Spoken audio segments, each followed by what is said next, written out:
Okay, we're at the very end of the Money Principles mini series. Anytime I talk about mini series, I always think of some sort of TV like series type thing. Anyway, so in wrapping up, I want to quickly um, sort of put all of this in a basket and summarize the key points so that we can have them as takeaway. Now, we've gone through the individual principles, right, based off the parable of the talents. So, in wrapping up the key points from the story, we can summarize them under eight or in 8 points. And here they are. Number one, money is a trust. You have to understand that money is a trust. Anytime you're given money, anytime you have access to money, anytime money flows in your direction, understand what it is supposed to be used for. It is a trust. It means that it's not supposed to be put in your pocket. You're supposed to understand why it was given to you in the first place, right? Number two, money is a gift. Nothing that you have is yours, and that includes money. Why? Because God is the owner of everything. Every single resource, every single thing on the earth belongs to Him. So whatever you have doesn't mean you own it. It just means that you're a caretaker, you're a steward, you're a manager. So He's gifting you the resource, and He's gifting it to you for a reason, and that is for you to multiply it. Number three, the quantity of money that you have is determined by your ability, right? If you desire more money, don't don't just kneel down and pray and ask God to give you more money. Work on your ability to manage money. The better you're able to manage money, the more money flows in your direction. I mean, it's that simple. The better you're able to manage more money, the more it flows in your direction.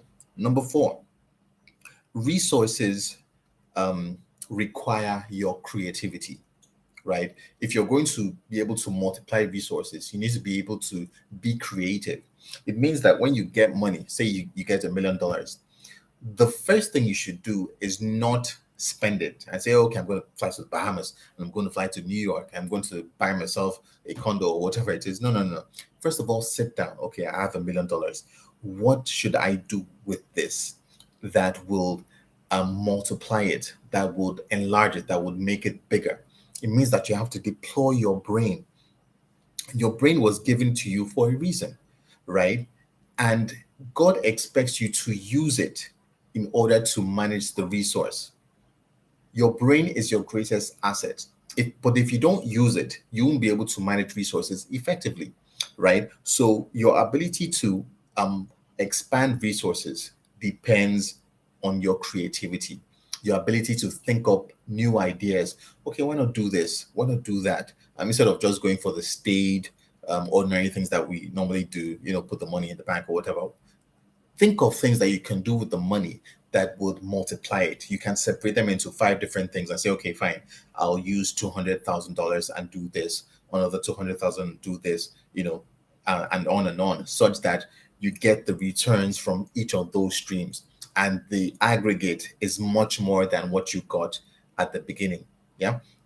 So, number five, laziness is a lack of creativity. When God called that servant lazy, what he was effectively saying is that you did not deploy your creativity.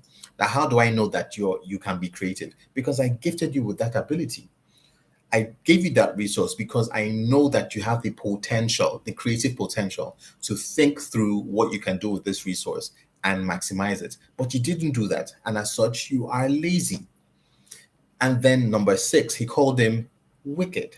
Wickedness in this context means that you did not use your brain.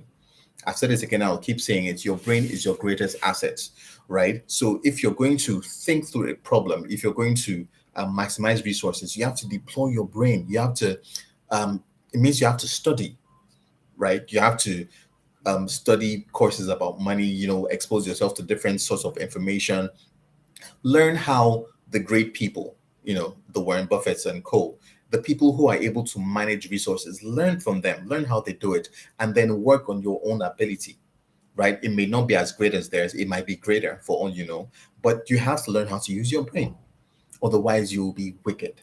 Number seven, money is not for spending. It is not for spending. Now, you might think that, that sounds a bit counterproductive or counterintuitive. I mean, if we don't spend money, what are we using it for? Right. But when I say spending, what I mean is that don't spend it on unnecessary things. Don't spend it on things that are not really needed. Don't spend it on things that you can't account for. In other words, what should you do with money? You should invest it. And I'm going beyond saving, right? Because saving is good, yeah, but even saving doesn't give you the premium, the full premium on your initial resource. When you save and you put your money in the bank, of course you get an interest, right? And of course the money grows. But think about it. There's something called cost of inflation, which you may have heard.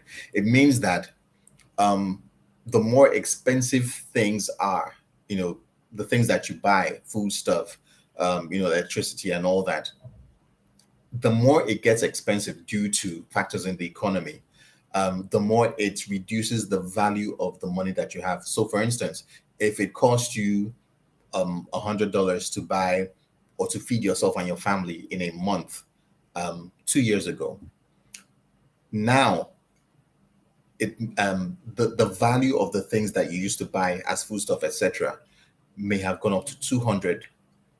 But if you're saving $100 in the hope that you'll be able to cater for those expenses, but your $100 is only earning you 3%. Meanwhile, the inflation rate is about 17%.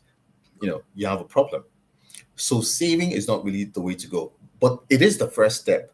You need to have that savings culture, but savings is not the be all and the end all. It means that you accumulate enough quantity of savings for you to invest it. Investment is actually the ultimate goal, not savings.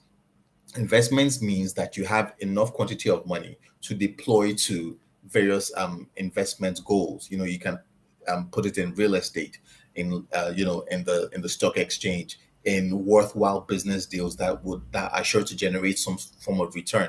That is the point of savings, of accumulating savings. It's not just to put it in the bank, it's to eventually deploy to worthwhile investments. And finally, resources must be multiplied. Resources must be multiplied. Anytime you get a resource, you must be able to maximize its value. Okay. So I hope you've enjoyed the session, right? And I encourage you to go over the videos over and over again and let the messages really sink in so that you can be better stewards of money. Take care and God bless.